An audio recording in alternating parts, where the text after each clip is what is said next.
హైదరాబాద్ జల సౌదాలో సమావేశమైన కేఆర్ఎంబీ త్రిసభ్య కమిటీ ప్రధానంగా సాగర్ శ్రీశైలం నీటి వినియోగంపై చర్చించింది. ప్రస్తుత పరిస్థితుల్లో తాగునీటి అవసరాలకి కృష్ణా జలాల్ని వినియోగించాలని ఏపీ కోరింది. పల్నాడు, రాయలసీమ ప్రాంతాలకి తాగునీటిని విడుదల చేయాలంది.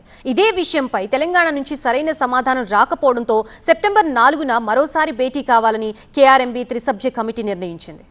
ఈ సంవత్సరం మొత్తం నీటి వినియోగంపై తెలంగాణ ప్రతిపాదన చేసిందన్నారు ఏపీ ఈఎన్సీ నరసింహమూర్తి. అక్టోబర్ వరకు నీటి కేటాయింపులు కోరామని, ఏపీకి 47 టీఎంసీల నీళ్లని అడిగామన్నారు. ఇందుకు తెలంగాణ అభ్యంతరం తెలిపిందన్నారు ఆయన. అటు పోతిరెడ్డిపాడు నుంచి 22 టీఎంసీల విడుదలకి తెలంగాణ గ్రీన్ సిగ్నల్ ఇచ్చినట్లు స్పష్టం చేశారు. సూత్రప్రాయంగా ఉన్న ఎలినో సందర్భంగా డ్రింకింగ్ వాటర్ రిక్వైర్మెంట్స్కే ప్రాధాన్యం ఇస్తూ ఇద్దరము అంగీకారం కుదిరింది.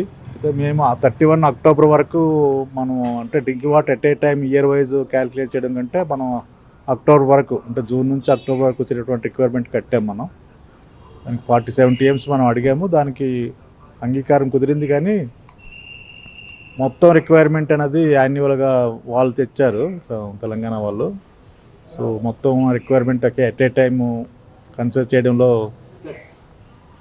కొంత ఇబ్బందులు ఉంటాయనే ఉద్దేశంతో ఈ టైంకి ఈ రోజుకి మళ్ళీ అది డిసైడ్ కాక 4-9 తారీఖు నాడు మళ్ళీ మీటింగ్ అవుదామన్నది డిసైడ్ చేసుకున్నాము.